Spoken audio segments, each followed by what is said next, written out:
อย่าไปฉัน 1 2 1 2. What's going on? Welcome back to the Blackout Podcast. I'm your boy, your host, ODM. That's right, from Lighter Shade of Brown. And welcome back to another episode. Behind the switches, hitting those switches, Money Moons. What up, man? What up, dog? You ready, bro? I'm chilling, bro. I've been so waiting for this. Yeah. This podcast. You don't understand. I want to get into it. The troubles, the trials and tribulations we've been going to get this thing popping. For real, But first and foremost, I want to welcome you guys. The podcast today is brought to you by our very first, man, ever. Shout outs to my man Johnny's doing things, man, on the pressing. And this is unique because of today's, it's just a coincidence because of today's guest. For all your screen printing needs, hit up Filthy Prints on Instagram or call 909-442-2588. Serving all of Southern California, shipping available. And yeah, once again, my man Filthy Prints, that's what he does. He does all of our stuff, LSOB, so on and so forth. So without further ado, man, let's get into it today. Before we do, though, make sure you smash that subscribe button.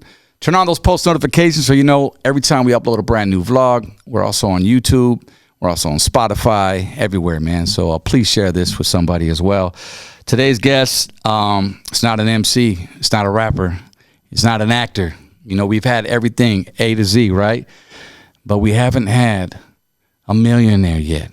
All right, on our show, ladies and gentlemen, and a millionaire that's under 30 years old. I'm just going to throw that out there. So this is very aspiring. You need to go grab your cousins, your little nephews, your little brothers, sisters, gather them around the TV set right here. And man, check this out. His brands have brought in 8 figures a year. He's also been featured on Complex, Hype Beast, an Entrepreneur, yes, and of course, Forbes magazine. His brands include 2 huge ones, Tuned in Tokyo, Drip Creations as well. He's also a Life of an Outsider, Heavenly Love, a religious brand as well. Guys, I can go on and on and on, but let's just get into it. Welcome to the platform, Frankie QUIROZ. Yo, thank you so much for having me here. Bro, I had to get all of that out, my G. Damn. Because you've done so much in the last 10 years, and we actually, we got acquainted probably around the same time, right? Or maybe 7 years ago? Like 2013, maybe? Right. So it's been like 9, maybe 10 years, who knows? Yeah, exactly. Yeah. I just want to say off top that this interview is just, I think the devil's been doing his work, because for some reason, man, this interview has just like prolonged long to happen. I'll tell you why.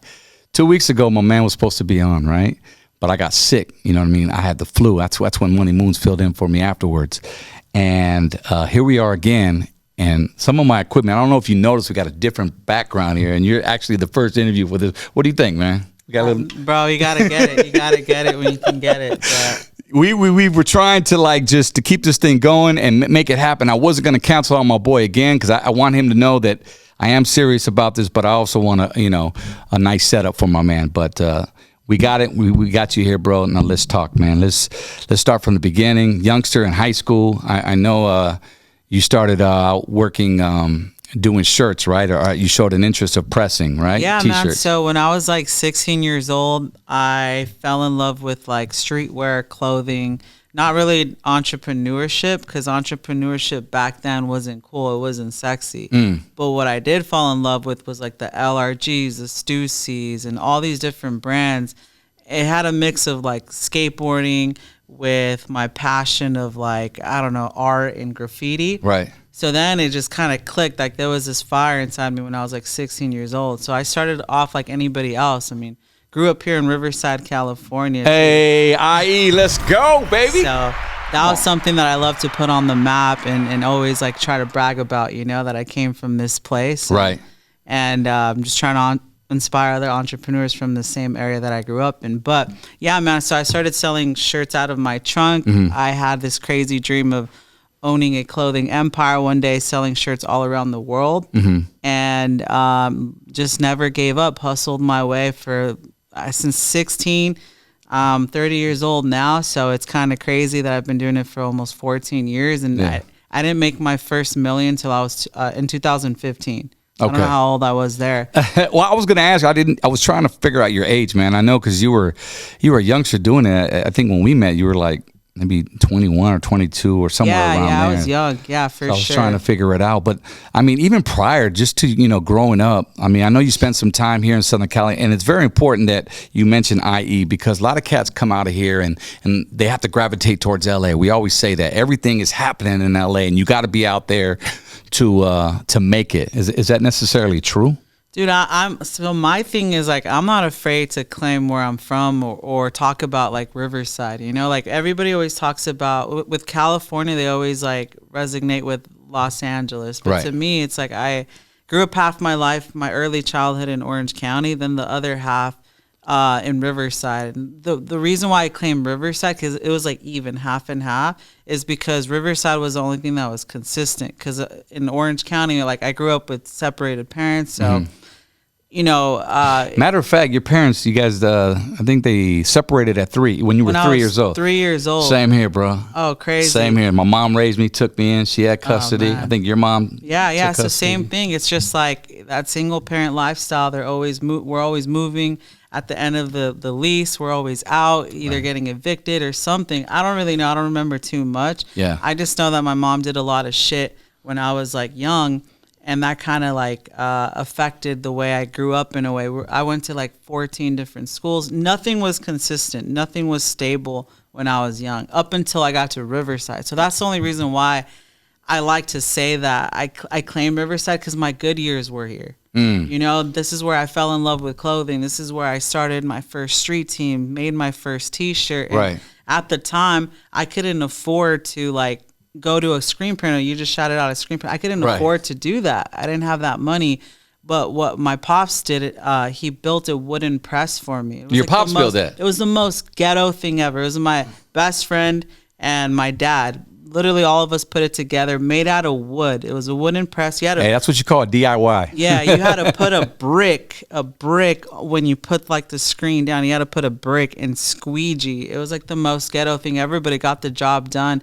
And when I was from 16 to the end of high school, I was probably making like $300-$400 a month selling T-shirts for like $10 out of my trunk. Super dope. And I know you kind of jumped from your mom to pops and them separating.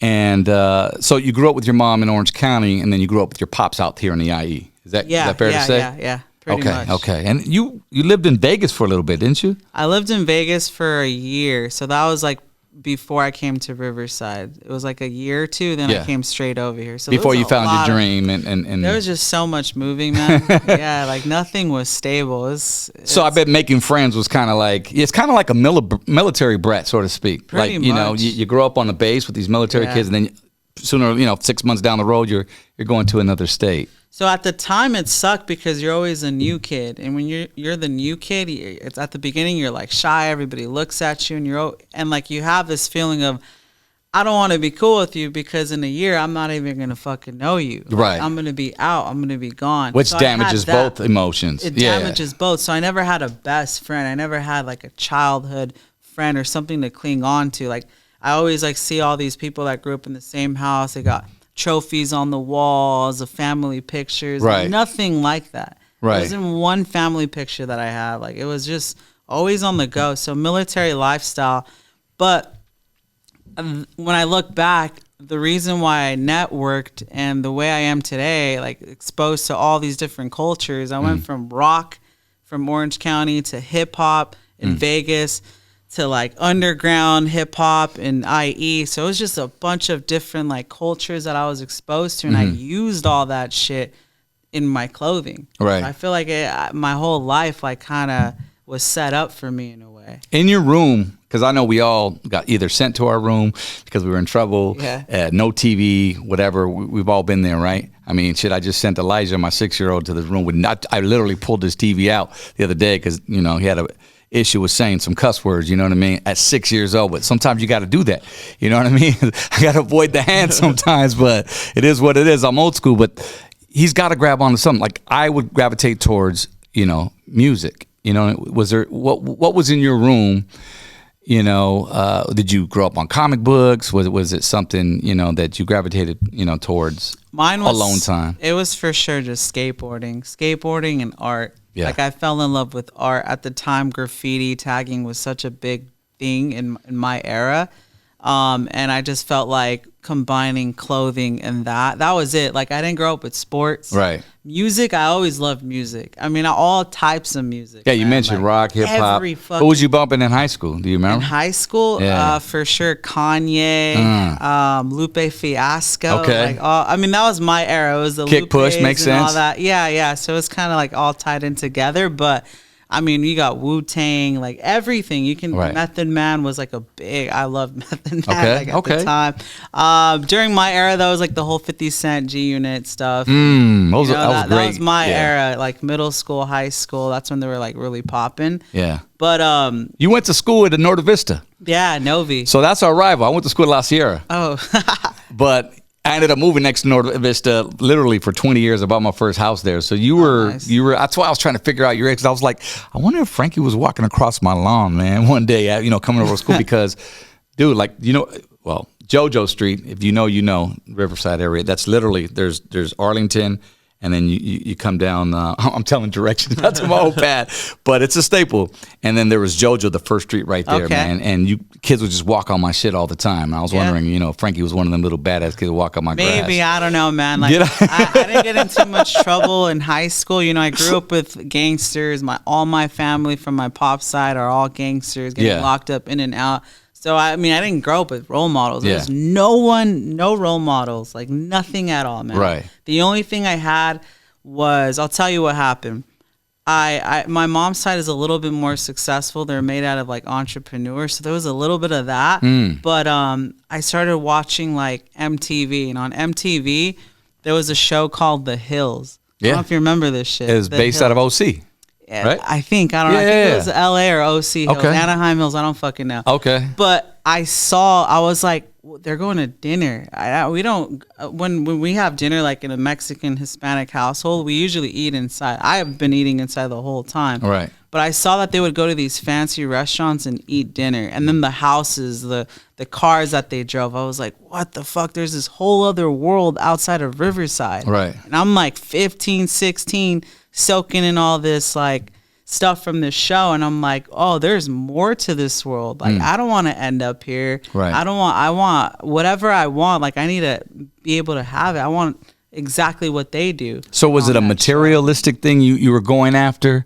Was it just more so trying to live better than where you were when you're surrounding? For sure, it was like trying to live better than my Than what we were. situation. I just wanted to take, so like I saw my mom and my dad struggle their whole life. So I was like, when I turn 18, I know that they're not going to be able to support me. Did you have I know siblings? for a fact. Yeah, so I'm the oldest.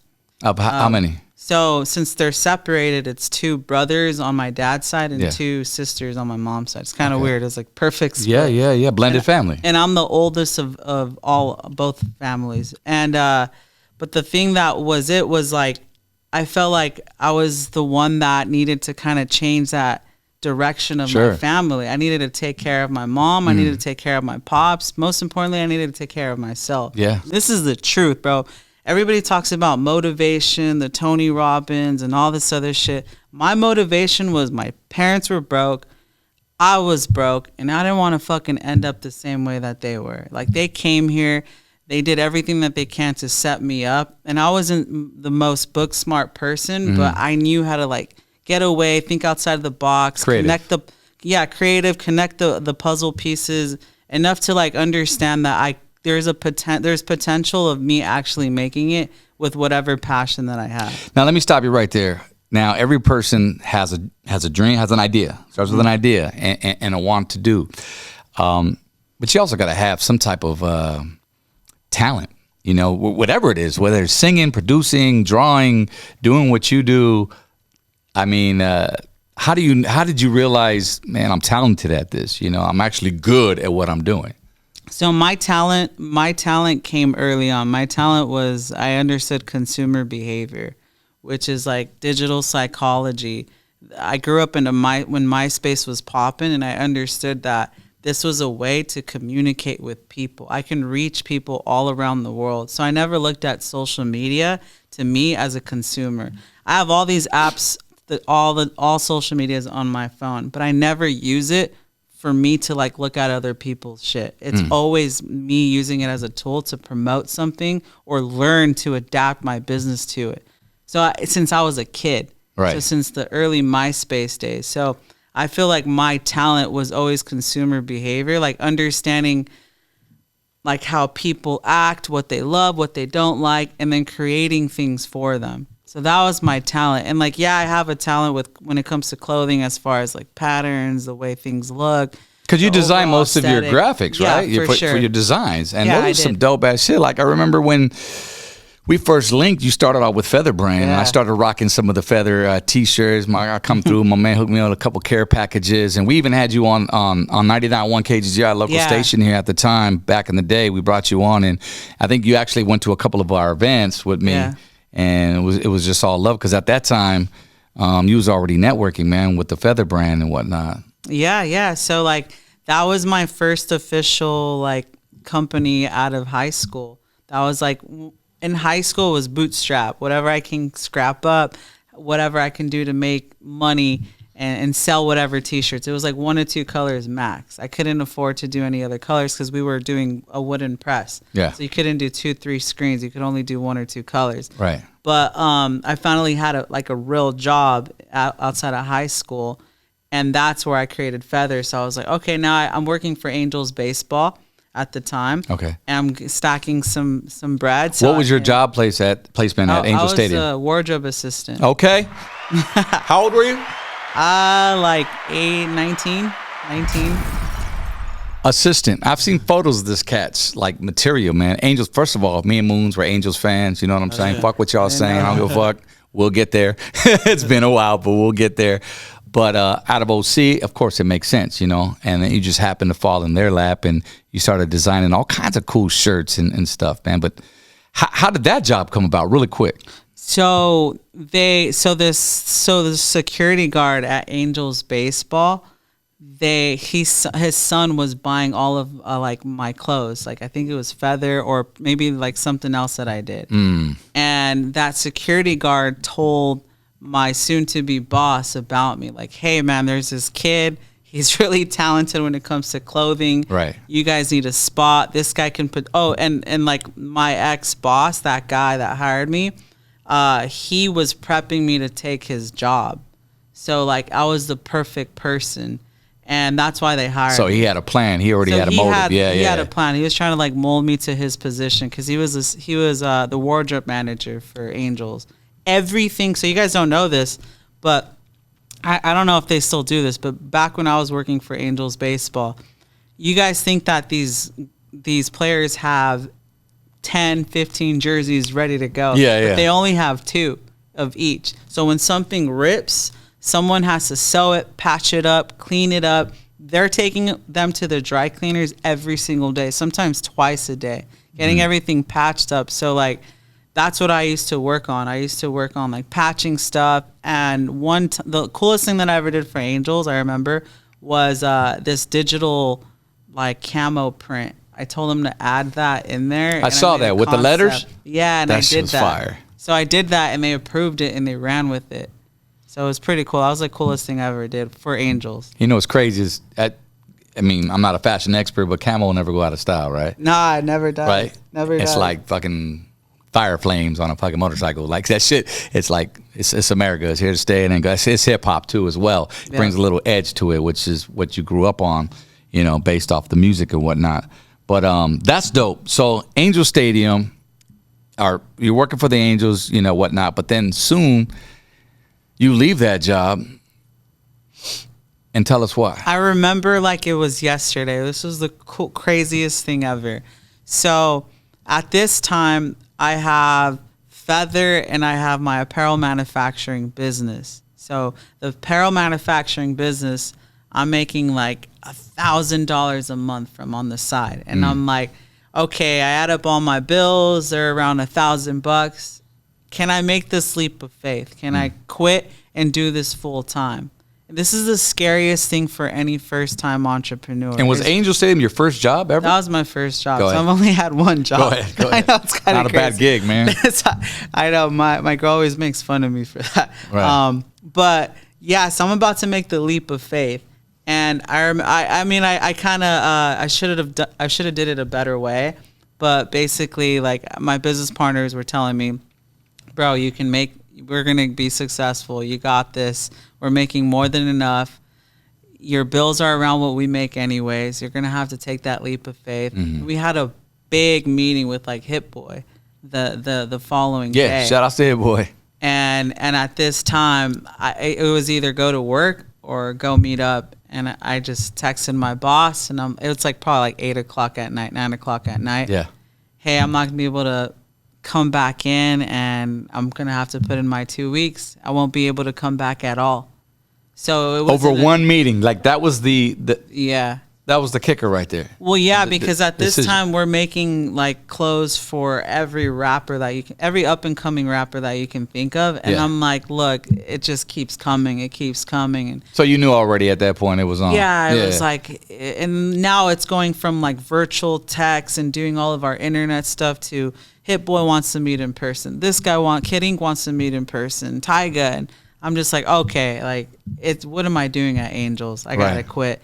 I should have told him in person, like, hey, this isn't gonna work. Yeah. Because he was prepping me to take his job. Yeah, that sucks for that guy that was trying to. Yeah, I fucked him. But shit happens, sure. bro. I mean, you got to follow your dream. And on that note, how important is it to make those decisions in that critical moment?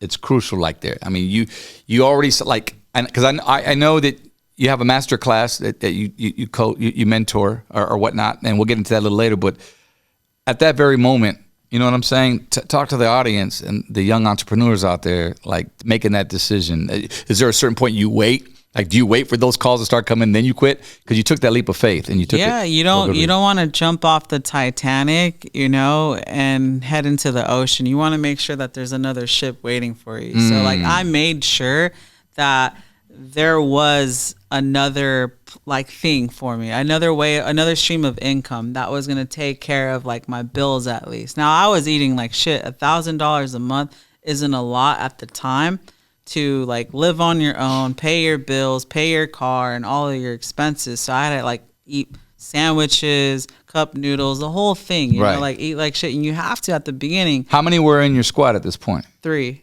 So it was just 3 of us. Okay. Yeah, and the thing that I need to tell like all these like young entrepreneurs is that there comes a point where you have to go all in. And that was it. That was that moment where I had to, everything that clicked, everything that had to happen was set up for me. And at this time, I'm also, I don't have money. I'm in debt. Like there was something that happened in between where I got scammed out of $8,000. Oh shit.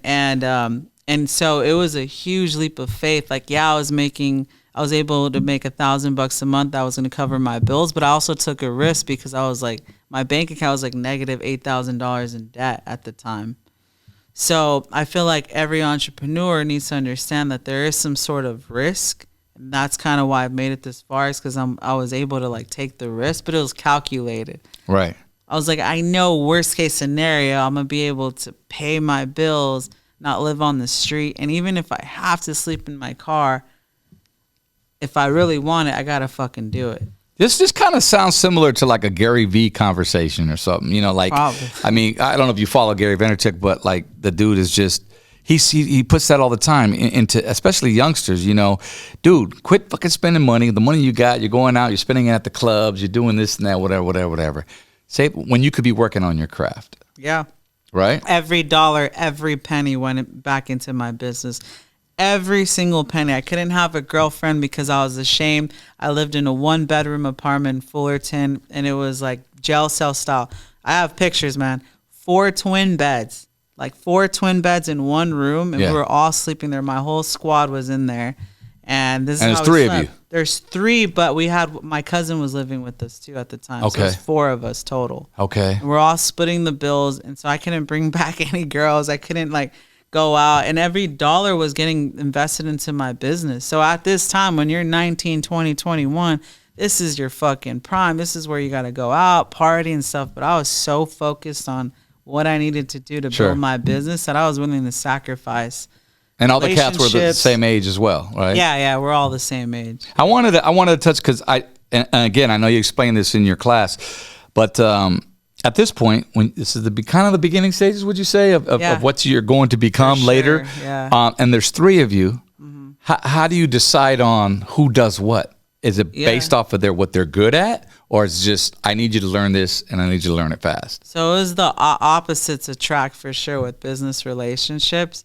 My business partner, there's 2 of us now. My business partner is the exact opposite. He's good with numbers. He's a leader. He's a good manager. I'm the opposite. I'm really creative. I'm good with marketing. I'm good with networking. He hates he would never do nothing like this. So it's like there's two different people. He needs to handle the things that I'm not good at, and I'm handling and taking care of everything that he can't do.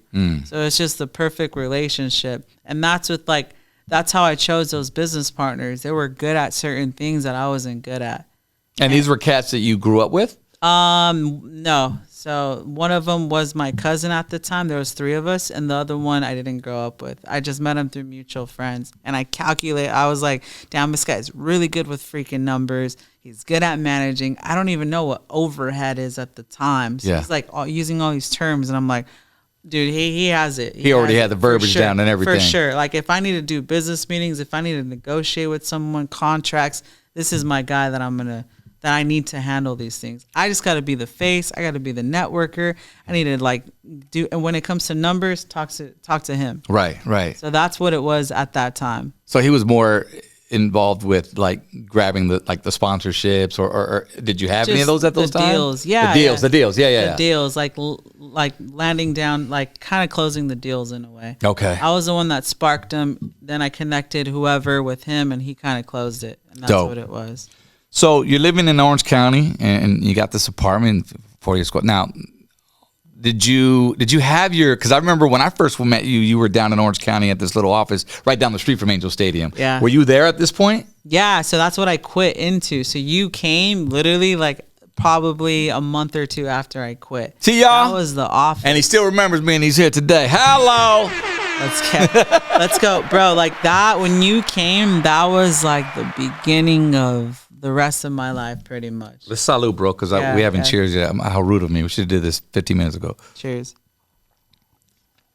And I also want to thank you, bro, for like supporting someone that's young and just trying to get it at the time, you know? Absolutely. Like, you're definitely a legend in the space. My dad knows who you are. My cousins know who you are. Like, for you to come through my warehouse, pick up some clothes that you don't even know about. Like, sure. Yeah, that means a lot to like someone that's young and trying to get it, you know? You're welcome, bro. And obviously, I mean, it was you were helping me out as well with some gear. You know what I'm saying? Like I always support local brands. You were one of them, obviously, just starting out. And I remember going there. I think your tias or somebody said grew up on our music, the Lighter Shade, and then listen also. And I think that one of the pictures that we have, you even tagged Voice of the IE.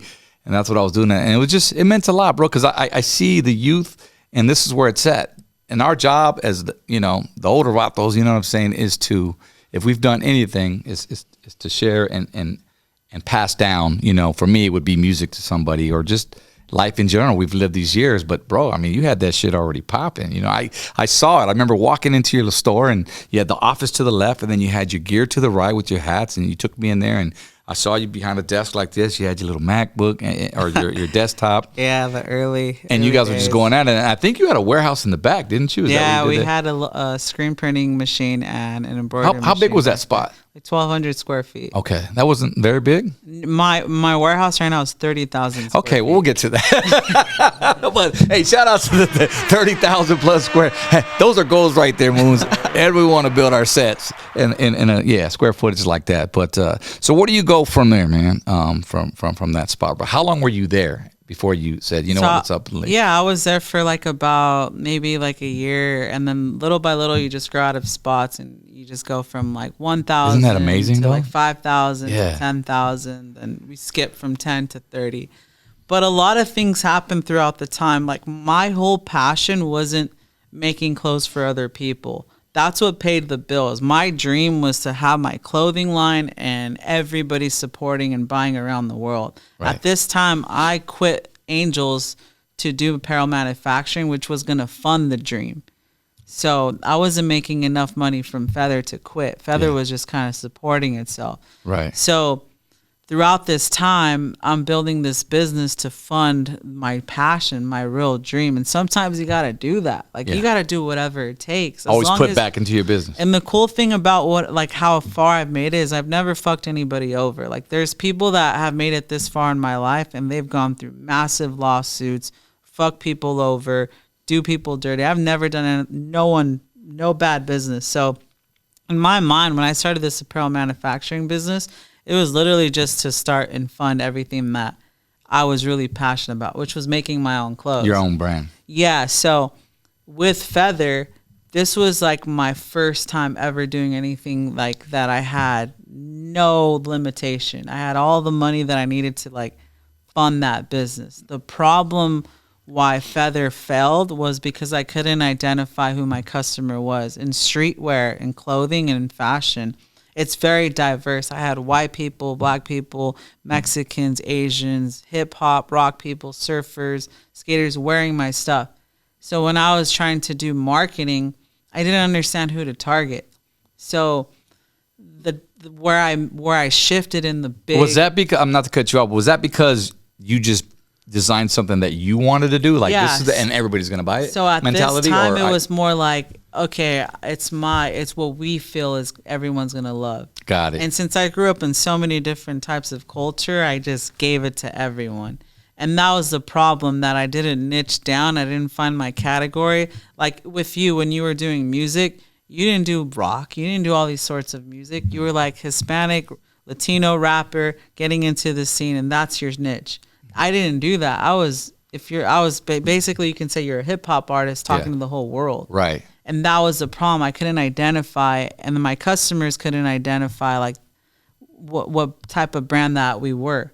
We had no identity. So it'd be hit or miss with the It was a hit purchases? or miss. Our clothing was phenomenal, but it was just I couldn't identify who our customer was. So in 2015, I grew my apparel manufacturing business to like $700,000 a year in sales. And in 2015, I started Tuned in Tokyo, and I sold Feather brand. Okay, stop there, because I want to go to the timeline where you and I connected, because I know you were in OC, that little spot right there, and then you jumped to a spot over here in Riverside, and it was like on a little corner. It was like right off the freeway, right? Is that where you started Tuned in Tokyo? Yeah, so that's 2015. Okay, the second time we met up. That's right. So you first met me at my old warehouse, probably 2013, and in 2 years, that's when I had sold Feather and started Tuned in Tokyo. And the difference between both was with Tuned in Tokyo, I grew up with Hondas, the whole JDM Fast and the Furious scene, and I was like, they don't have no clothing for them. They all wear like these Beamer, Honda shirts, I love my Civic, whatever. Right. They didn't have this cool clothing, dope clothing. And so I wanted to bridge the gap between the JDM world and streetwear, like the Hundreds, Diamond, they were popping at this time. I wanted to bridge the gap and merge them together. And that's exactly what I did in 2015. And I knew these people. I knew that they were 16 to 24. Wait, when was Fast and Furious' first movie come out? 2002. Was it? Oh, yeah, shit. So it was like... You know, I've never watched one of those fucking... Never, bro. And you pull my Fast and Furious card right now, but I'm learning some shit right now. I'm just trying to see what was popping at the time as far as movies. So I think it was like 2002. Wow. So it's old. He's like, number 5 was out already, bro. This is a cult, bro. This is a cult. This is a following. Right. And you know, so I'm like heavily involved in that scene too. I love cars at this time. And I just like, it clicked, man. I was like, I know these people. If I can make clothes for these people, I know we're going to be successful. And I remember we were at like some sushi bar, and I was telling one of my good friends, his dad, that he's like a multi-millionaire. I was telling him my idea, and he's like, you're going to be a millionaire in like the next 3 years. I know you are. Like, this idea is ridiculous. And he grew up with Tuned in Tokyo? Yeah, he grew up with streetwear. And he looked straight in my eyes. He's like, I know you're going to be it. This is it. Like, I know you're going to be it. And I was like, I knew it too. I was like, this is too good. Because no one else was doing it. There was nothing like this at the time. That's so dope. So organic. Literally our first year, Facebook was popping too, and Instagram was getting off its feet. Mm-hmm. I capitalized on Instagram. I grew pages from 0 to 100,000 followers. From there, I started in the car scene. So it was all these car videos, drag racing, whatever. Mm-hmm. And I turned one of those pages into a brand, and that was Tuned in Tokyo. In our first year, we did 350,000 in sales. And then our second year, we did 1.2 million. And that's where it was game over. Let's go. Now, how many employees are you at this point? 60. 60 employees? Yeah, 60. So you went from you and your 3? Oh, no, right now it's 60. So at this point... I'm following the timeline here. Okay, so at this point, maybe like 12. Okay. 12 people. So you doubled your staff. So we and doubled our staff. Yeah.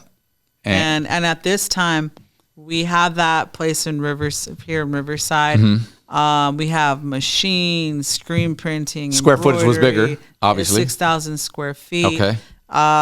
And everything's set up for us to do this brand. So we were doing apparel manufacturing. Like I said, we were doing almost $1 million a year with our apparel manufacturing business. But like I said, it was just the front for the clothing. I didn't care about that. You knew that you were only going to be in that space temporarily. Me and my business partner and I knew exactly what that you wanted. This wasn't the passion. We wanted our own clothing brand to pop off. Mm. And when we thought about this idea, it was game over. In 2016, I have a meeting with my business partner and I tell him, we need to stop doing shit for other people. I know we have machines. I know we invested like $200K back there. We need to stop. Tuned in Tokyo is where it's at. Like we finally are making money with clothes. Like, do you not understand that people are buying our stuff online? Here's a fun fact about Tuned in Tokyo, y'all. And I just figured this out just coming across you. He doesn't even rock Tuned in Tokyo. You know that moves? He doesn't rock his own gear. Really? How crazy is that? Like FUBU, I'm sure they rock their own stuff. Everybody, like, you know what I mean? Like Rockaware, Jay-Z, like, yeah, he just designed it, produced it, manufactured it, and put it out. That's dope. That's crazy. Yeah, so I don't wear most of the time for all the Tuned in Tokyo, you'd never see me wear it. And it's because I didn't make it for myself. For once, I learned. I was like, stop making shit for myself. I have a customer that I need to make stuff for. Like, why? If you have an ice cream shop and everybody wants vanilla, why are you selling them chocolate? And that's exactly what I learned. And bro, that little simple scenario made me millions of Y'all dollars. peeping game right now? Y'all better be peeping game right now. That class we're talking about, we'll get to it in a little bit. Yeah, and yeah, so it was like skyrocket from there. It was game over. Snowball effect. Tuned in Tokyo. So you come out with the brand, and I'm gonna give you a little tactic you gave me once, a little tip back then, and I still use it to this day. And I'm giving you some free. I'm giving you a little teaser for the class. Frankie comes and says, I'm like, yeah, Frankie, man, because I used to buy my lighter shade of brown shit from him, and he was like, I go, Frankie, I'm trying to promote this on IG and this and that, this and that. He's like, one thing. He's all, don't make every post about your product. Don't make every post about your merchandise. Don't put a T-shirt here. 3 hours later, post your hat. Don't do that, because what's going to happen is people are going to get turned off. That's like a car salesman just hounding you. You're just there to browse, right? Or you're there for something else onto my Instagram. So he was like, post a song, post a concert photo, post it, boom, then hit him with some product, right? Yeah, so it's like promo should have been only like 4th or 5th post, but it was value. There's a reason why people follow you. They either appreciate your music or who you are as a person. Right. If you're going to continue to sell them, shove shit down their throat, eventually they're going to get tired and unfollow you. Yeah. So that was it. It was just like... Isn't that dope, fool? I just taught you, fool. Facts, I paid it forward, fool. That's facts. So that's cool that you brought that up, because that's exactly what we did at the time. So dope. With these massive car pages that we had, we would post content. They wanted to see these cars drift, fat, like race or whatever. But every 4th post, close. And it just kept growing and growing and growing and growing. And eventually, we hit that 1.2 million. Mm-hmm. That's when we had that meeting, gave up on the apparel manufacturing. Doesn't matter who we were doing clothes for. Didn't matter how big you are, how famous, you're gone. Our shit's popping. It's done. Go to my cousin Chris. Yeah. Here's this. And that's what it was. I was just done with the apparel manufacturing. And from there on, man, Tuned in Tokyo became one of the largest automotive apparel companies in the world. We did stuff that nobody provided in this industry. We work with the largest companies like Toyo Tires, Hot Import Nights, Speed Society, Super Street, all these companies that you probably don't know of, but like they're massive. But you got to the point where you started throwing your own. We started throwing. Talk our own about events. it for our IE listeners.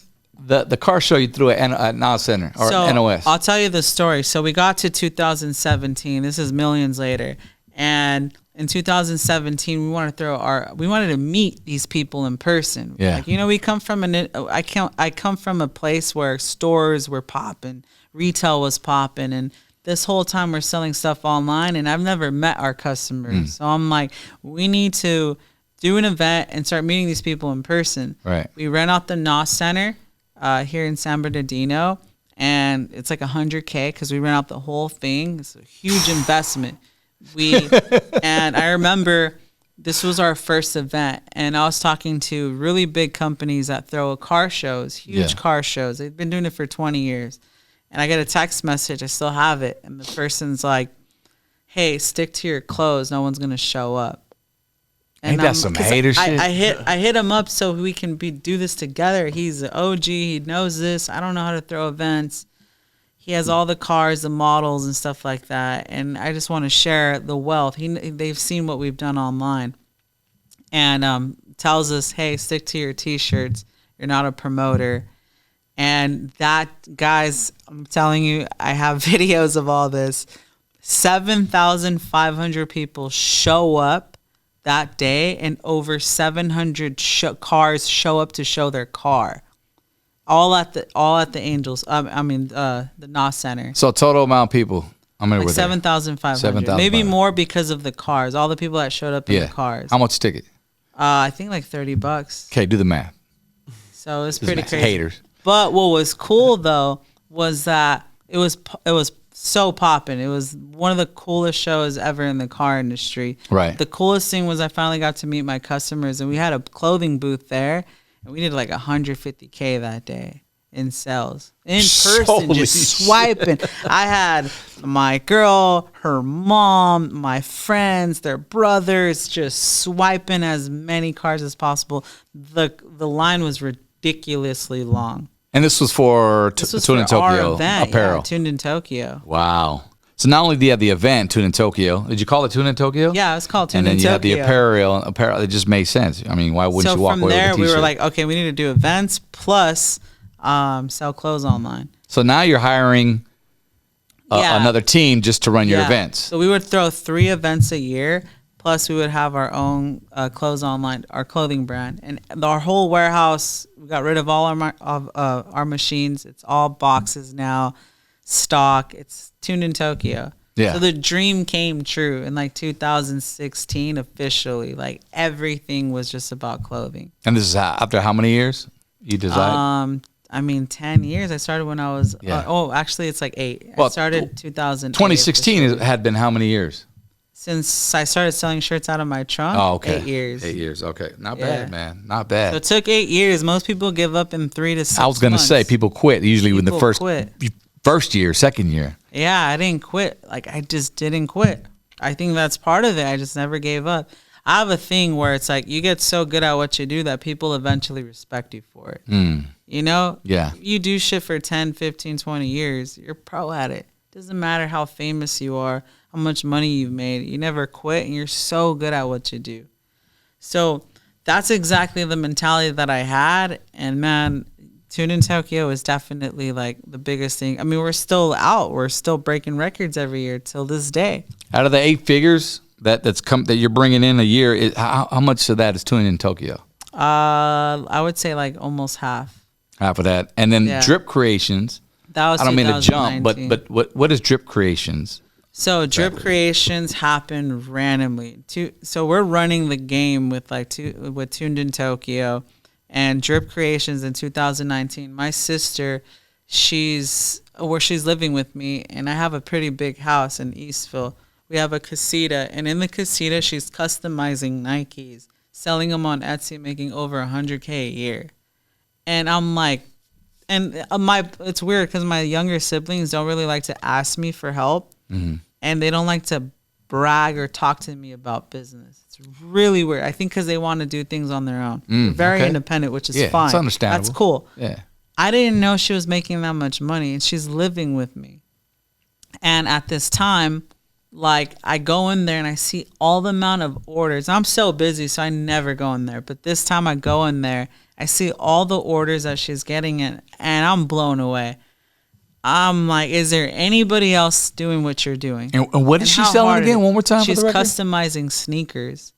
Oh, got you, Like got you. paint, yeah. doing The Air Force Ones. all the Air Force Ones, all that cool yeah. stuff.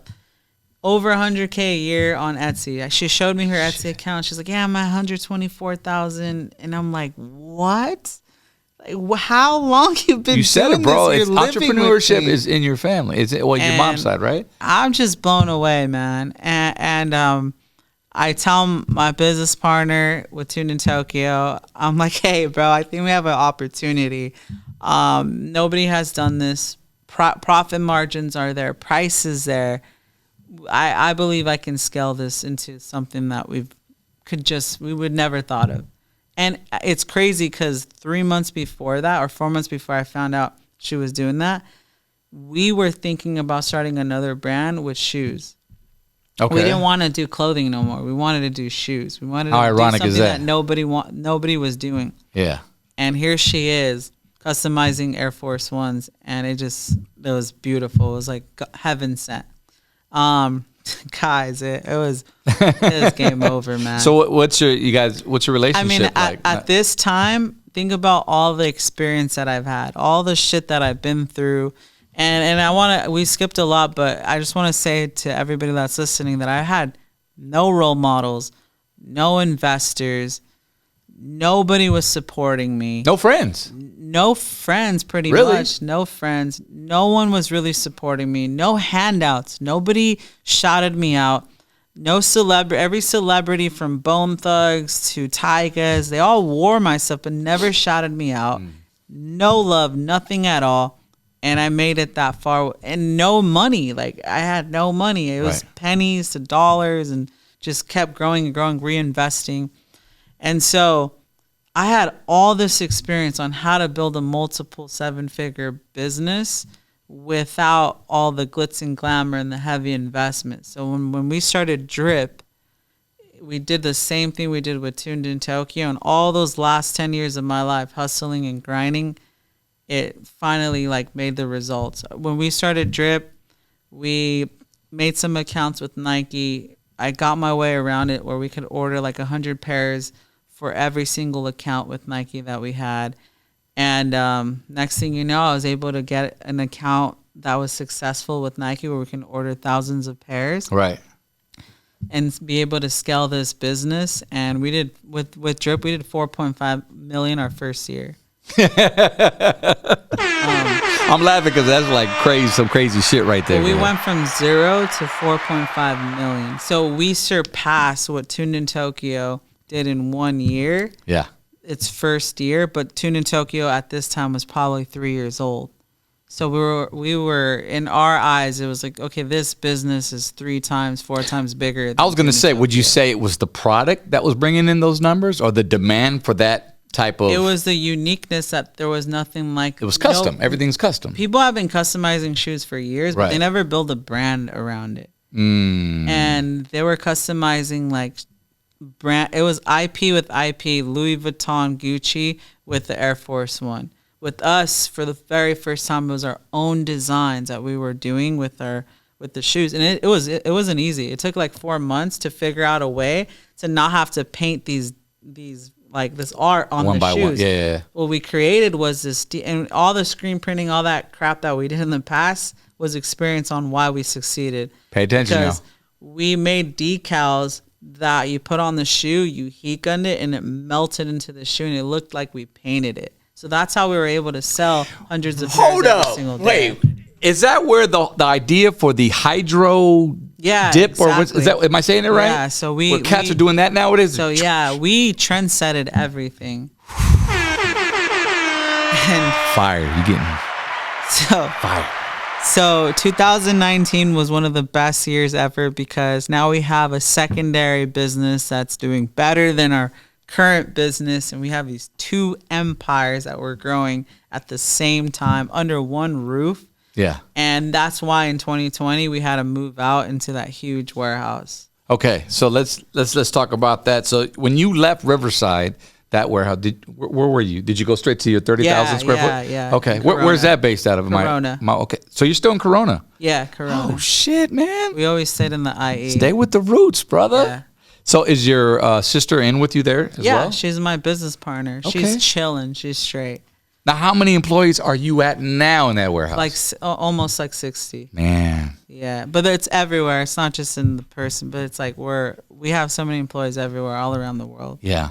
Yeah. Damn, Frankie, I got to take my hat off to you, bro, because there's people that there are rags to riches stories. You hear about them all the time, right? I mean, you talk about a kid here who didn't have any friends, was bouncing around. I think you went to like 14 different schools, from what I understand, and you just never had a stable place. But with being said, that built your drive to do this and your passion. And most kids are, come on, let's face it, man. I mean, if you're not an athlete or something, you think about, you think about pussy. You know what I'm saying? Like, I'm speaking for you, Moons over here, bro. All horny boys over here.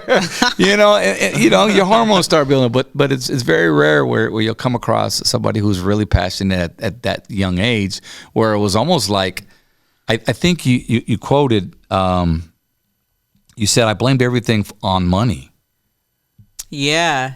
Yeah, I think didn't you quote that? I mean, at the beginning, that was the drive. To start. Explain that. I don't want to just blurt it out there, but I blamed everything on money. The reason why my parents separated was because of money. Like, I think it's the truth. My mom was always passionate about money and trying to like figure out a way to make money. My dad was always working, didn't spend time with her, and eventually they were too young when they got together, but it just split. Yeah. A lot of people get divorced because of income, because of money. They don't make enough money, and that's the truth. It's already like out there. That money is like literally the root of all evil. And I knew this at a young age. So I blamed everything on money, that if I could get money, maybe I could get my parents back together. So that was part of it. I didn't realize that was the reason why. That was the main. Well, not. I'm sure there's other stuff. That was just like a thing that I had when I was young. That broke them up, though. Yeah, but that was the thing that it's hard because we all go through that shit. I mean, hey, we all hit the pandemic. We all suffered. Shit, my shows were cut. Yeah. Where am I getting? My wife's not working. We just had a baby, and I'm going shit. And it's like, it's less of this. Yeah. And it's more of, how am I going to bring this in? Now I don't see you because I'm trying to hustle. So I get it. And there's arguments because it's like, dude, we need this, we need diapers, we need blah, blah, or don't spend here, or vice versa. So I could see where that can, create an issue. So I blamed a lot of the problems on me not having money or my family not having money. And I mean, that's a whole separate conversation. Can I just say something real quick? Yeah, go for it. He retired his parents, by the way. Yeah. And I just want to, it all came back full circle. So his parents no longer have to work, as you can imagine, and that's dope, bro. I mean, I bought my mom several cars. Like, she always has a new car every single year. Yeah, how come I see mom's more on the gram than your dad? She always has. My dad, he doesn't like to like. He's not one that. Yeah, it's hard. He never asked. My dad has never asked me for anything. Right. But I always give to him. But dope. he's the kind of guy. It's like, I don't need you to help me. I got it. Don't worry about me. Worry about yourself. Good son. In the nicest way possible. Sure. My mom struggled. Like, I mean, it's just my mom. She's taking care of my sisters. My sister's her dad's. They bailed out on them. So like, I feel like I'm the father figure. So I always made. And you're the oldest. I'm the oldest. So I always made sure that like on my mom's side, I took care of them for sure. But back to the money thing, man. I feel like it's definitely, now it's a whole different story. I've been chasing money my whole life since I was a kid. It got to a point in like 2018, maybe 19, where I stopped chasing money. I was like, I'm tired. I got tired of just trying to get every dollar, every buck, every opportunity. And I wanted to enjoy the process a lot more. And so I slowed down a lot. But at the same time, I started finding a little bit more of quality life because, guys, I forgot to mention that I wasn't sleeping at all. I was sleeping like 4 or 5 hours a day. But ever since the moment I woke up to the moment I went to sleep, it was all about my business. I don't even know how, like, I'm still in a relationship for 8 years. That's the reason why we worked out, because she was willing to let me do my thing.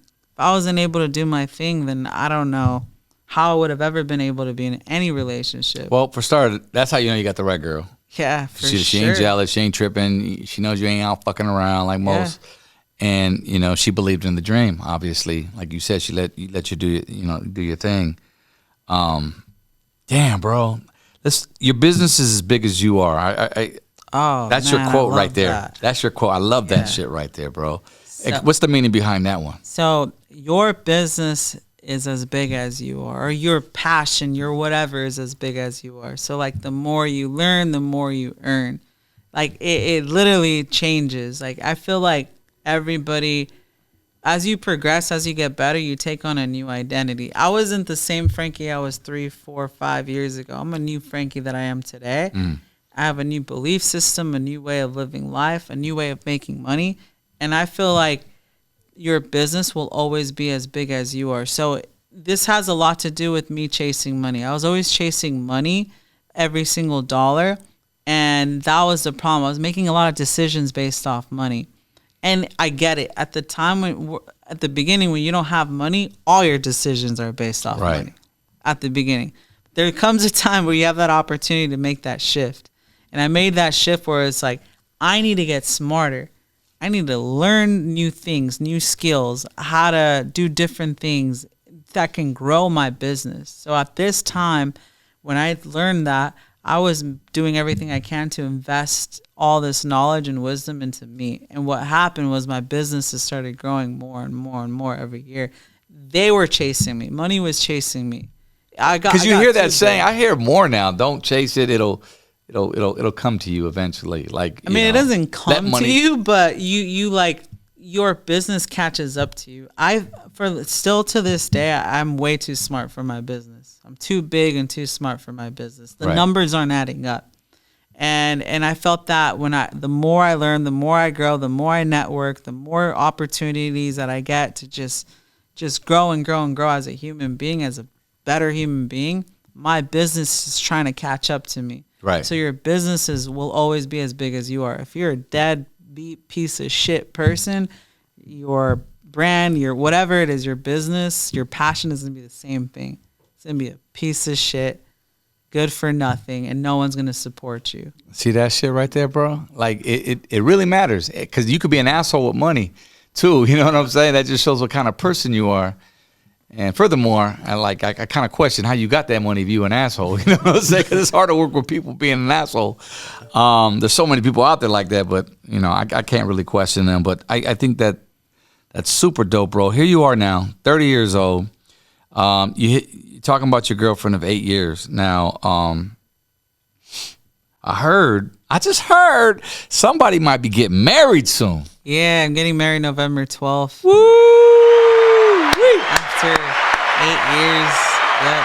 Congratulations, bro. Thank you. Did you ever think that you'd be married at 30? Or do you think it'd be later? It was part of the plan. It was? Yeah. So this was already, okay. Part of the plan, not having kids, so like I'm 30 to 32, just trying to, I just calculated everything. Not everything, like I didn't make schedules and fucking tease everything every second of my life. Yeah. But I did have like an estimation on how this was going to work. I didn't want my future kids to struggle like I did. Right. There was something about the way I grew up that really fucked me up, man. Sure. And I always have this chip on my shoulder of worriness, and I don't want them to have that. It's terrible. I still have it till this day. Right. No amount of money, no amount of success is ever going to get rid of that worriness. That one day everything can get taken away from me. I think it's dope, and I go against the grain sometimes too. I think about it like, because I didn't get married till I was in my early 40s. You know what I'm saying? I didn't have my first kid till I was 41. Okay. So I waited that long because Number one, I want to get the play out the system. You know what I mean? You know what I'm saying? Come on. Yeah. And it's like, but then you realize when you get older, man, you're just like, man, number one, you can't fuck every girl in the world. No matter how hard you try. And number two, I'm gonna lay some games for you play out there, man. Y'all think you out there, looking cool in the clubs and shit, buying bottles and shit. These girls don't want you. They just want you. They just gonna drink your drink and they gonna leave. Not like I was buying bottles for girls. I'm just saying but what I'm saying is the girls, you get older, the girls don't. They're always gonna be there at that age because those are the ones you're going after. So my point is, I started feeling like shit, dude. It was a lot different than your scenario. Your shit was kind of planned out because you had been with the same girl so many years. But I was like, nah, dude, I got to lay my foundations here. It's time to start my family, my new chapter, which is the best, decision I ever made. Don't you think they find you don't find them in a way? They find me? Like, in a way, because, if you're going around doing your thing, yeah, who knows if any of those are the one. Right. And it kind of just happens. No, it just happens, bro. And I'm going to say it's God's plan. As Drake put it, bro. It really is, because I done been through all these different relationships, all these different girls. And it's funny because I tell my wife all the time, like, babe, I had to go through them to get to you. But I say it as a joke. You know what I'm saying? No, that's cool. But she laughs it off. But I ended up marrying somebody who wasn't in the club. I married somebody who saves lives. She's my wife's a respiratory therapist.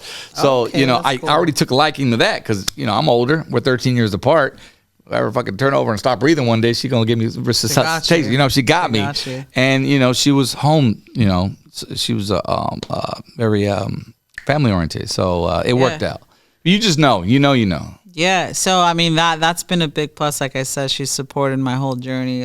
She was there when I first met you. I didn't have a lot. Right. Now I have everything that I need. Now I see you guys taking trips. You guys we do a lot of cool You guys took a 3-week vacation recently, right? Vacation. Who does that? We do I rapped about those lyrics. Remember? 3-week vacation. He made it happen. Where'd you go? Barcelona, Greece, Ibiza, Europe trip. Mykonos. Yeah. That's dope. Europe, yeah. So we're always doing cool things, but I feel like, and she doesn't work either. She hasn't worked in 3 years. Yeah, she hasn't, but she does take care of everything at the house. Sure. So, everything that I need, and I got 2 dogs that make a freaking mess. So she's always cleaning up after them. Do you have? I'm sure you do. But since everything is scheduled out, do you have an age where you want to have kids? Yeah, for sure. Like next year, I'll at least start getting in. Immediately, yeah, that's dope. So you gonna get rid of the dogs? Oh, nah, man. I got rid of the dogs. I got rid of the dogs, dude. I had 2 pit bulls, bro. They were like my best friends.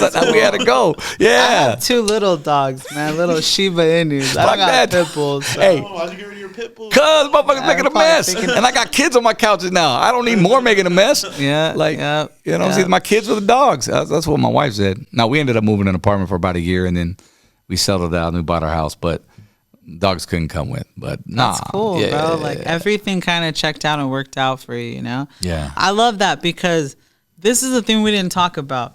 So during all this time, you talked about Gary Vee and all these entrepreneurs that are out there. I didn't grow up loving entrepreneurship, but eventually it became my sport. Entrepreneurship was my everything. How people love Dodgers and baseball, football, whatever it is. This was my sport. This is how much I love it, right? Every entrepreneur, everything. And I saw that there wasn't a lot of Hispanic and Latinos in this industry that go on stages, are in the public like that. There's not a lot. And I was kind of blown away that there wasn't a lot in this scene. So I'm going, at this time when I say your business is as big as you are, you have to go to networking events and other events and learn from other people. And I started going to all these events. And I started seeing all the speakers up there and started all these people that are making millions or whatever. And then I figured out what they actually do, how they make their money, and what they've built. And I've built businesses that are 10, maybe 100 times better than they've ever built. But they're young. They're 17 to 21 to 22. And I'm like, guys, I got years experience. How come I'm not on these stages? How come I'm not being praised? And I started realizing that this industry doesn't look like me. It doesn't look like you. It doesn't look like other people. And What do you mean by that? it's just, call it what it is. Like, it's not the most interracial business, especially for Hispanic community. I'm telling you right now, like, in this industry, in my industry with entrepreneurship, there's not a lot of Latinos and Hispanics, man, that are killing with entrepreneurship. Right. And I noticed these things. I was like, how come I'm crushing it right now? I'm doing everything I can to put on for my city, for everything, for people that look like me. How come I'm not getting invited to do podcasts, to do stages, and to speak and to spread this knowledge? I'm not even asking for anything. I just want to be put on these platforms. And at the end of the day, it is what it is. Like, it's because no one looks like me in my field. Maybe in your field. That's powerful, bro. I just got to say that because he's so right. And I think it's time, man. It starts with you, bro. And that's why, like, even till this day, like, I did probably 10 podcasts this year, and some of them are really big. And it was weird because at the beginning I didn't notice. Eventually my girl started telling me these things like, hey, when is that podcast coming out? When is that podcast coming out? Because I know I crushed it. Right. I know I killed it. And there was the last one that I did. I know I listened to it. It was amazing. Because I had my guy record it. Because I realized, I was like, why aren't they releasing this? Did I say something wrong? Did I say something I shouldn't have said? So they were just inviting you to be on their platform, and then they never released it. They never released it. Oh, what kind of shit is that? So I did this, and I would travel. I'd go to Miami, Vegas, whatever. And I realized, I was like, well, when is this coming out? Like, I need the content to post it. I want to promote it, whatever. I killed it. And none of them ever came out. The ones that did, I didn't even know that they came out. It was kind of shelved or whatever. Yeah. And I was like, did I say something I wasn't supposed to? Huh. And this last one that I did, it was kind of a trial. I brought a videographer, listened to everything that I said, and I crushed it. I killed it. It was my best one. It's my best one. Tough questions, too. Answered everything. And it is what it is, bro. You know what it sounds like to me? It sounds like it's those car show promoters all over again. Yeah. The insecurity from them, the defensive, whatever they got going on, they don't want to see you grow. They don't want to see us grow. And as cliche as that sounds more and more nowadays, but it is what it is. Like, dude, Latinos, we're fucking, dude, Moons, come on, bro. You see it more and more, bro. Everywhere, bro. Across the United States, across the world. Like, how could you not notice us? How could you not put us on? Well, it's up to us to put each other on. And that's why I'm glad you're on my platform, because this shit is on, bro. This is the reason why I wanted to come on this, bro, to talk about this. Because, like, I'm being serious, bro. In the entrepreneurship world that I live in, there's not a lot of people that look like us, that are moving things, that are in charge. And, like, we grow up in a society and a culture where we work with our hands. My parents, their parents, their family, your families, they work with their hands. They don't work with their brains. And, like, it's time for, like, people like us to make that change. And I didn't realize this. Till this year, that I'm like, there really is no one that looks like me, that's, like, out there spreading knowledge, doing these things, and lifting other people that look like me. Just because you grow up in the hood, just because you grow up in a shitty environment, doesn't mean you need to stay that way. Doesn't mean that you need, like, when I was in that phase, if I would have had somebody that looked like me on YouTube talking like the way I'm talking, it would have motivated me. It would have sparked me. I probably would have been 5-10 times better, faster than what I am today. You know what that reminds me of is on a lower level is, like, when I go out and talk to some of these at-risk youth, in the neighborhood. Norte Vista, La Sierra, Riverside, bad areas, and they're bussed in from these different high schools, and they're looked at as the bad kids. But it's like you see some cats up there on stage with suits and ties, and it's like they can't relate to those motherfuckers. Yeah, but they get somebody like me, who's a hat and a T-shirt every day of my life, who's actually done something from their same city, talking to them. They can relate. So I see your point as far as it, like, dude, I can relate to this dude. There's people out there relate to you. Think about it. Like, if you're comparing me to everybody else, look at all the shit that I've been through. Look at all the shit that people are watching this have been through. You've already been through all the fucking hardship. You grew up shitty. You didn't have money like all these people. I thought it was normal. I thought it was normal to go to high school and your car breaking down on the way to high school, or you're scared of pulling up at school with your shitty car, or this whole moving all the time. I thought that shit was normal. Right. Until I started until I started having rich friends, I started realizing how different I was. Right. The way I grew up wasn't normal. That's what I started realizing. I now I have a lot of rich friends. I have a lot of rich friends, and I'm telling you right now, they don't grow up the way we grew up. And like that's a big thing for me in our culture. You've already been through so much when it comes to like stress levels and the problems that you have to endure, like as an entrepreneur. These other guys can't deal with it because they grew up with money. They grew up with the wholesome family. Yeah. With no worries. Silver spoon in their mouth. Silver spoon, whatever it is, even if it's silver, a spoon in general. We didn't grow up with nothing like that. We've dealt with crazy situations. And so I'm able to deal with stress a lot better than they are. And that's why I win every time. And I want our race, our culture to understand that like we're set up to win. We're literally set up to win. We're smarter, we're better, we're faster, we work harder. We're not willing to quit when things go wrong. A lot of these other guys that grew up with everything quit because they can. They can start all over. They can do things. We don't have a choice. Right. And that's the thing. That's what I'm trying to put on. That's why I'm on these podcasts. That's why I wanted to be here, because I just want to express that.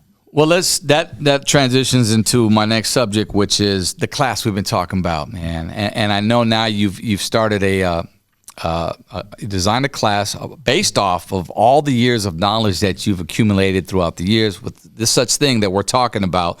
Same drive that you had, same knowledge that you had that helped, kick your sister's Drip Creations more into than what it was already doing.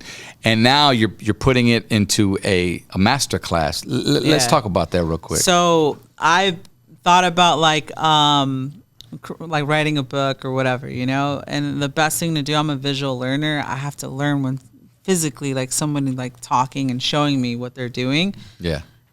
Everybody from my friends, cousins, family, like whatever it was, hit me up on, yo, bro, how do I do what you do? Every single day. I've gotten thousands of DMs, And I wanted to create like a class, a course that can pretty much bundle that all up, my last 10 years of knowledge into one thing, and be able to teach everybody as a group rather than the one person. Because I don't have all the time in the world, but I still want to help people. Right. And instead of charging $10,000 a year or $20,000, like I've paid $100,000 for a mastermind for 1 year. Instead of charging $100,000 or whatever it is, I'm charging $100 a month. And I'm just trying to help as much people as I can to do what I've done. With this comes, I saw something about e-commerce and drop shipping and all that. And for those that don't know what that is, like what exactly is that, That was just selling stuff online. Like I believe in a model where you don't have to invest into products, into stock, and risking all of your money and like losing it. Right. Instead of figuring out what to do, what works, and then investing into that. Right. So the drop shipping is basically, and I don't do a lot of drop shipping, but I figured out how to mix drop shipping with starting a clothing. So like I'm teaching my members and my students that you can invest into certain products prior to you like investing into stock. So you can invest into samples, releasing off of samples, figuring out what works, what doesn't work, and then investing into stock later once you actually have the order. So there's really no risk like I did.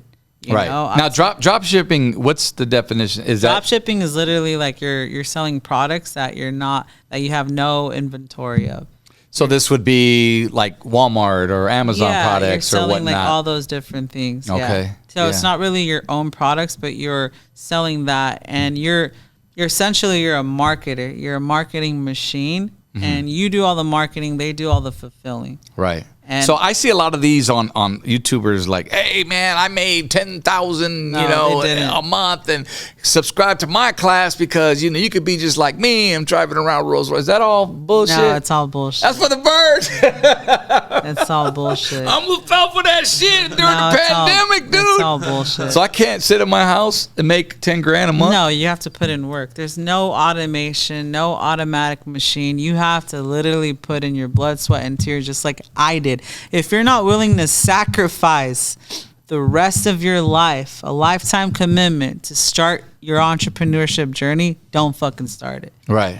Because how do you expect to do something the rest of your life if you only put in 3 months into it? 4 years, 5 years. Like, it takes the rest of your life to do it, for the rest of your life. Would you say it takes a good year before any business to start off, or It takes- does that 3, 4, Depend 5 on- years, man. It takes time for anything to pop off. yeah. A podcast to pop off. It takes so much time. You could start a podcast right now. You reach out to people like me that have hundreds of thousands of followers because of the last 20, 30 years of what you've done. Right. It's not like you started this off and you get people like me to hop on. Right. here. Right. You've been putting in work. There's seeds that were Right. planted, trees that have grown. Sure.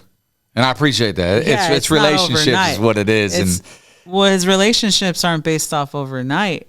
And that's the thing that like people need to understand. You signed a lifetime commitment and you're still in doing what you've started. Right. You know, whether it was rap or you migrated to radio or this, like it doesn't matter. You're still doing what you're doing, what you love. Right. And that's a thing that people need to understand. If you're in order to do what you love for the rest of your life, you have to give it the rest of your life.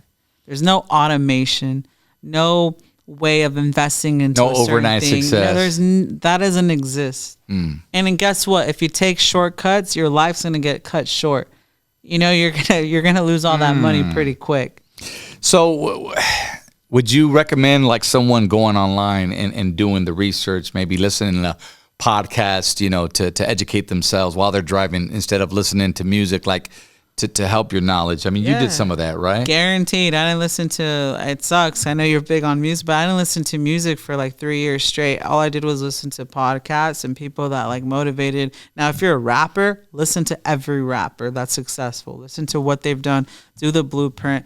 Do all the business moves. What they're listening to. The footsteps that they took. The record label that they signed to. Was it a good deal? Was it a bad deal? Research as much as possible. Because at the end of the day, you have to learn. You have to gain some sort of knowledge. And we're living in a social digital world where it's a lot easier to do this than when we first started. There's so much free content like this. So much easier. No one I had mean, to pay to watch this, you know? I mean, I come back from the history of like, promoting backpacks and CDs. You know what I'm saying? I'm a backpacker. Like when we recorded an album, we had CDs and the cassettes in our backpack. We were going down the boulevard, passing them out. You know what I'm saying? It wasn't sending an MP3 through an email and saying, hey, can you play my shit? No, motherfucker. Why don't you show up and shake my hand and say, hey, this is who I am.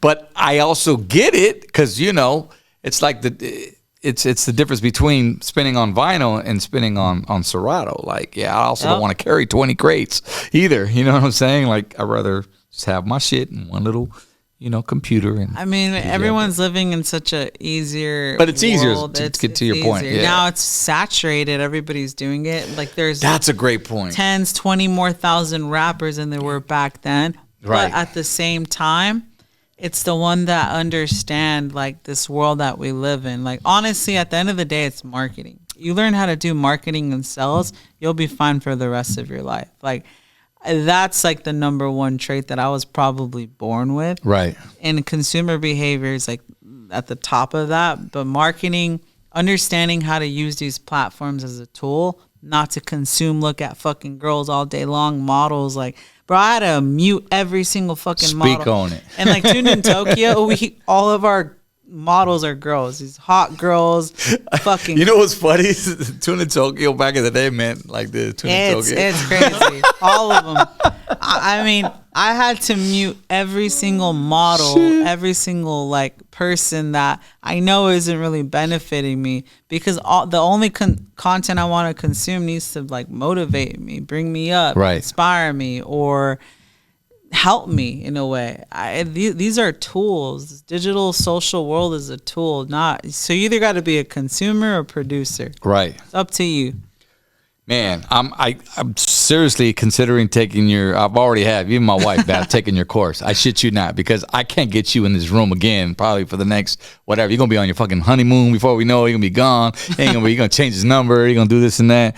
So where can they I know it's in your link, right? On Instagram. It's at Frankie QUIROZ with 2 R's.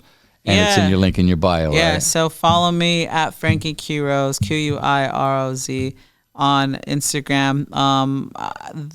What's next for me though is, guys, this is the coolest thing ever, is that I'm working on the first ever Latino Hispanic inspired designer brand. And I want to be known for, like, this is the first time I'm ever talking about it. I want to be known for, you've seen the Gucci's, the Balenciagas, the Dior's. Well, my last name's pretty creative. It's QUIROZ, QUIROZ. And I'm going to create the first ever Latino designer brand and bring it out. High-end Designer brand. High-end designer brand. And for all of you thinking that I'm crazy for doing this, I was fucking crazy when I was saying I was sick, when I was 16 years old, saying I was going to sell fucking t-shirts all over the world. Like, with no money, in the hood, in this hood of Riverside. I already know I have the right mindset, the connection, the experience to do this the right way this time. Yeah.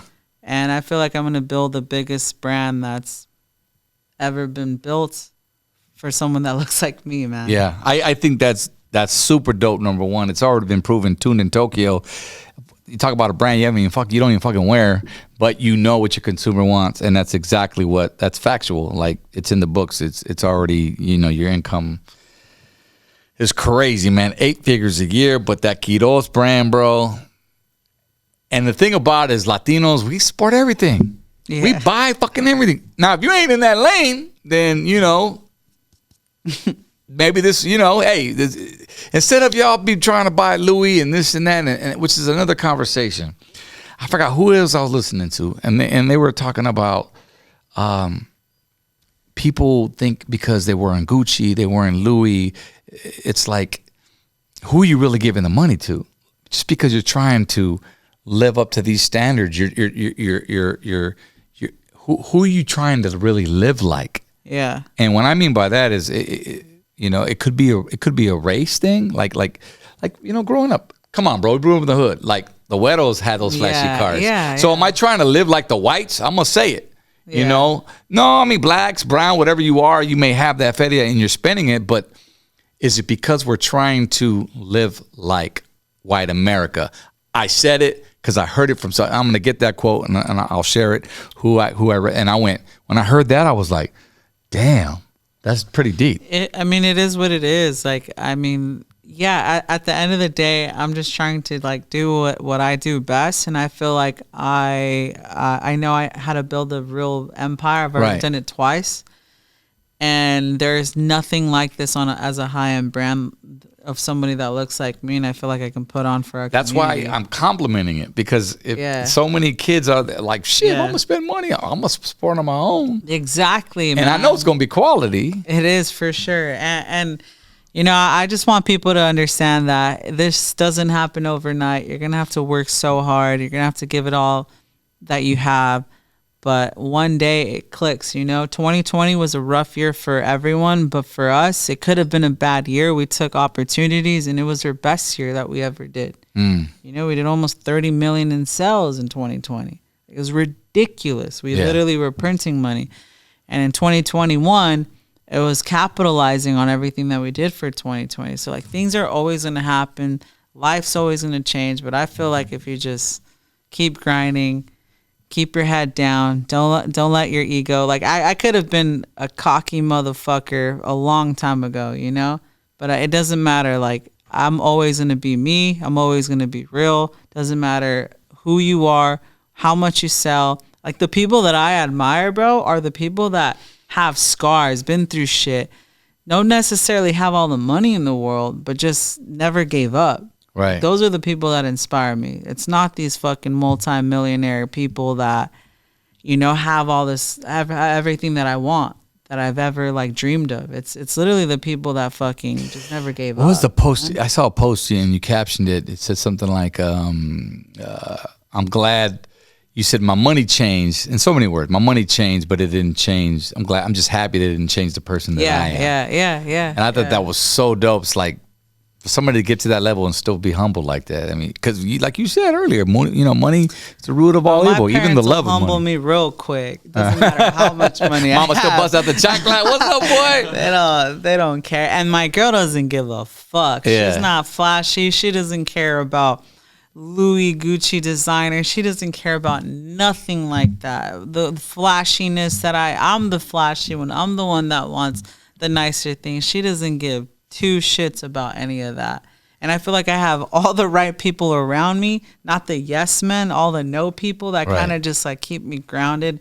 And that's the reason why I feel like I am the way I am. Because I could have been long gone. I could have been saying, fuck Riverside, fuck everybody, fuck my past, just fucking go on with my rich friends and move on. But no, instead, I stayed close to where I grew up with, close to my family, did the exact opposite. And I'm happy. That's dope. Like, I'm happy. That's and everybody in your circle is been real. with you. I mean, throughout the years, right? Real. They're real. Deserves to be there. How do you judge someone's character? How do you see, like, if I'm going to put somebody on the team? Because you could put out applications for days. People just like, okay, we're looking for this, we're looking for this, we're looking. And I see them in your comments. Like, I see, man, you looking for this? Yo, dude, I'm looking for, are you hiring? Like, how do you decide who you put on your team? So there's as far as on my team, right? Like, if you're trying to be part of my business, there's only 3 ways, and this is for everyone. Anyone that's trying to get up in life, right? Move up in life. There's only 3 ways of getting there. People, any organization, any church, any nonprofit, any for-profit business only cares about 3 things. The first thing is saving time. If you can save me time, whether it's doing certain things, doing this for me, whatever it is, where I don't have to do that, because that's the number one thing I can't get back, then that's a huge step. That's a huge step, saving time. Everybody thinks that Uber is a taxi service business. It's not. It's a convenience. It's convenience business. Netflix, all these different businesses that went digital where you don't have to go into a place in person, that's all convenience. It's all self-convenience. That's all it is. That Amazon, type of business. Overnight at your doorstep. And that's what that is. So it's saving time so that I don't have to do certain things, waste my life doing certain things. The second thing is making money. You have to be able to provide a service that either makes me money or makes my business money. So that's like the one thing that even churches, that's all. I'm telling you, this is the number one thing that they care about is making money. The second thing is, the third thing is saving money. So you either gotta save time, make money, or save money for a business, a person, an organization, or thing, and you're always gonna get paid amazingly well for that. Saving money is another thing too. Just because you make $10 million a year doesn't mean you walk away with $10 million a year. Right. There's taxes, there's overhead. overhead, there's all these expenses that happen. I have friends that have done multiple millions of years, walk away with like $60K out of their pocket. Like, is this having a great accountant that taught you this, or you taught yourself? No, you just live and learn. Like accountants can only tell you some way. Lawyers can only say some things. Like, I mean, especially when they're not making as much as you are. It's be like Kanye. Then wait, how much you make, Pierce Morgan? Wait, how much you make a year? And in a you way, can't tell me nothing. In a way, I'm going through something kind of like Kanye. I'm going through a Nike lawsuit with Drip. No shit. Yeah. It was publicized all over last year. That's on Hypebeast, Forbes, like all these different articles. Oh wow. Yeah, so I'm going through a huge lawsuit with them because like I said, we bought a lot of shoes from them. They didn't realize what we were doing with those shoes, even though it was kind of out there. They were like, "No, you can't do that." And And in my mind, it's like, okay, if I buy a Lamborghini and change the color or the rims, Right. you're gonna tell me I can't do that? Do what I when want. It's buy my it? car. So we were buying them from them. And so that's a huge story. But I feel like we're going to come out on top. It's just the bigger dogs trying to press on the little guys. And that was a huge thing in 2021. And Wow. And it's definitely changed the way I do business now, for sure. So as crazy as it sounds, and we're talking about him as crazy as he is, Kanye, you know, he appears to be. Some of his decision is kind of, would you call him a genius in moves in terms of, you know, his creativity? Because a lot of his stuff I see and I go, okay, that's some shit homeless man would wear. You know what I'm saying? Like, you know, but that's Kanye. You know, you see him now. He's got a full on beard. He's wearing rain boots. He's kind of all over. You know what? Kanye has been the biggest inspiration I've ever had. The Talk number about it. one inspiration. And the reason why, even with the shit that's going down right now, the reason why is because he is just speaking freely. Like, he's a human being at the end of the day. Yeah, he's a celebrity. But think about all the shit that he's done. We're going to take away the last, 15 years at least of his life. I don't know if you guys seen that documentary on Netflix, but this guy literally started from the ground up. Nobody fucking believed in him. Yeah. Backpacker. No one believed in him at all. Not his he was record producer label. for Rockefeller, and one wouldn't give him a did it. record deal until afterward. In a way, he wanted to be a rapper, was producing stuff to make money for him to fund as a rapper. Similar to my story, where I was doing apparel manufacturing for other people, creating their brands, and to fund my business. So in a way, it's very similar. But like, I seen this guy start from nothing, and like, he's a billionaire now from nothing. I only have respect for him. Now, I don't know exactly what he said about like Jewish people. Yeah. And if he did say they deserve to die or hate or anything to do with their race, dying or whatever, being hurt, then that for sure is not cool. But I don't want to discredit the last 15, 20 years that this guy has murdered it, crushed it, and inspired people like me. Right. To follow our dreams and become the people that we are. So, like, I don't know. I just have respect for him. I agree with you there. I mean, but he did put in a lot of work, like as you mentioned, and to get to where he was. And I'm sure Kanye, like he always does, will get back up on his feet.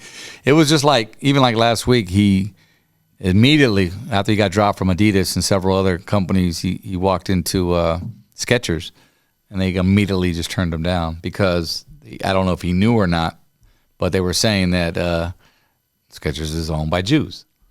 So it's like immediately he just got shut down. And he walked in unannounced, like uninvited, without his manager or anything. He just walked in because he's Kanye West, and it couldn't even get a meeting.